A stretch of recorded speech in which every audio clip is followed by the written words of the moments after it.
পৃথিৱীক ভাল পাবলৈ শিক্ষা নীতি নথকাৰ কাৰণেতো যদি সৰুতে টেষ্ট কৰি লয় LP স্কুলৰ পৰা দিয়ে সেইখিনিৰ পৰা তেতিয়া এইবোৰ সংৰক্ষণ হ'ব নহ'লে তাৰ আগতে হ'ব নোৱাৰে হ'ব এইকাৰণে এতিয়া ৰাষ্ট্ৰীয় শিক্ষানীতিত এইটো আছে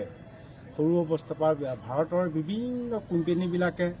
বিভিন্ন আজিকালি চিৰাম স্কুলত দেখা পোৱা যায় দিল্লীত কেজিৰ পৰাই দিছে উৰিষ্যাত কেজিৰ পৰাই দিছে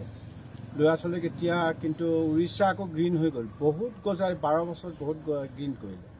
সেইকাৰণে মই ভাৰতত তেনেকুৱাবিলাক স্কুল কলেজ ইউনিভাৰ্চিটিত গৈছোঁ দেখিছোঁ আৰু এতিয়ালৈ আগতকৈ অকণমান ভাৰতে মানে এইটো আগৰণুৱা হৈছে আৰু এই ক্ষেত্ৰত অসম পিছ পৰি এইকাৰণে আছে আমাৰ অভাৱ হোৱা নাই তাহাঁতৰ অন্যান্য দেশবিলাকৰ অভাৱ বেছি আৰু ভাৰতৰ অন্যান্য ৰাজ্যৰ কম অভাৱ হৈছে আমাৰতো বেছিকৈ অভাৱ নাইকিয়া কাৰণে আমি অনুভৱ নকৰোঁ যিবোৰ ৰাজ্যত যিবোৰ দেশত অভাৱ হৈছে অনুভৱ কৰিছে সেইকাৰণে এতিয়া তেওঁলোকৰ উঠি পৰি লাগিছে গছ গছনি ৰুলেই নহ'ব প্ৰতিপালন কৰি ডাঙৰ দীঘল কৰা আৰু এতিয়া ৰাষ্ট্ৰীয় শিক্ষানীতিত এইটো আছে সেই ল'ৰা ছোৱালীখিনি 24 বছৰৰ পিছত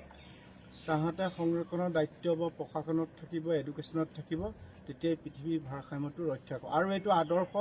সমগ্ৰ বিশ্বই ভাৰতৰ আদৰ্শকে ল'ব সেইটোলৈ গুচি আহি APJ আব্দুল কালাম চাহে মোক এৱাৰ্ড দিছে বুলি কোৱা নাই তেওঁ ভাৰতক বহুত ওপৰত থৈ গ'ল যাৰ বাবে পৃথিৱীৰ মানুহে ভাৰতলৈ এতিয়া ভয় কৰে যাৰ বাবে পৃথিৱীৰ মানুহে ভাৰতৰ আদৰ্শ ল'বলৈ বাধ্য হৈছে ইউক্ৰেইন ৰাছিয়াৰ যুদ্ধত দেখিছেনে অকল ভাৰতীয় তাত পতাকাখন লৈ ভাৰতীয় ছাত্ৰ ছাত্ৰী 20,000 অনা নাই চীনৰ পৰা ধৰি পাকিস্তানৰ পৰা টাইৱানৰ পৰা ধৰি শ্ৰীলংকাৰ পৰা ধৰি বাংলাদেশৰ ল'ৰা ছোৱালীবোৰকো লৈ আহিছে তেনেকুৱা মানৱ সম্পদ গঢ়াত পৃথিৱীত ক'তো প্ৰধানমন্ত্ৰী জন্ম হোৱা নাই ভাৰততে জন্ম হৈছে সেইকাৰণে ভাৰতৰ 140 কোটি মানুহ মই বেয়া পাব নাজানো ধীৰেজ দিয়ে তথাপি গ্ৰীণ ইণ্ডিয়া ভাৰতক সেউজীয়া কৰি ৰখাটো যিটো ফৰ্মুলা বনাইছে এতিয়া ভাৰতীয় সামৰিক মানে এয়াৰপৰ্টে হওক বা ভাৰতীয় বিভিন্ন দল সংগঠনে এইটো বাধ্যতামূলক কৰিবলৈ কৈছে তেতিয়া আমাৰ সুন্দৰ ভাৰত কাৰণ আমাৰ পপুলেশ্যনটো বেছি আছে এতিয়া আপোনালোক দেখিছে কোভিডত যিমানবোৰ মানুহ মৰিছে অক্সিজেনৰ অভাৱতে মৰিছে অন্য কাৰণটো মৰা নাই সেইকাৰণে এই গছ থাকিলে প্ৰাণী জগত জীয়াই থাকিব গছৰ অবিহনে প্ৰাণী জগত জীয়াই থাকিব নোৱাৰে তাৰ সংকল্প লওক আগত কি কৈছিল ছাত্ৰ ছাত্ৰীবিলাকে জন্মতিথিত কেক কাটিছিলে কেকৰ বলি এজোপা গছ পুলি ৰুব লাগিব আৰু যিমান বন্ধু বান্ধৱী মাতিব এজোপাকৈ গছ পুলি দিলে পৃথিৱীখন সোনকালে সেউজীয়া হ'ব সেইটো আৰু আইতা ককাহঁতৰ আদৰ্শ ল'বলৈ হ'লে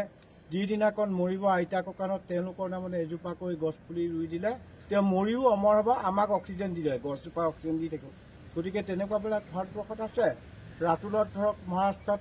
দেখিছোঁ 18খন গাঁৱত 10,000 মানুহ এটাও নাই ভূমিকম্পত চব মৰি গ'ল এতিয়া গভৰ্ণৰ चीफ मिनिस्टर मती करे इसके बारे में क्या करना है इसके बारे में क्या कर मरने से भी जिंदे रहेगा उल्लू का जमीन पर एक एक पौधा लगा दो और फ्लॉग नामा देख लो तब उल्लू का जो जिंदे रहेगा पेड़ हम लोग ऑक्सीजन लेके उसको उपासना करें मरने से भी जिंदे रहे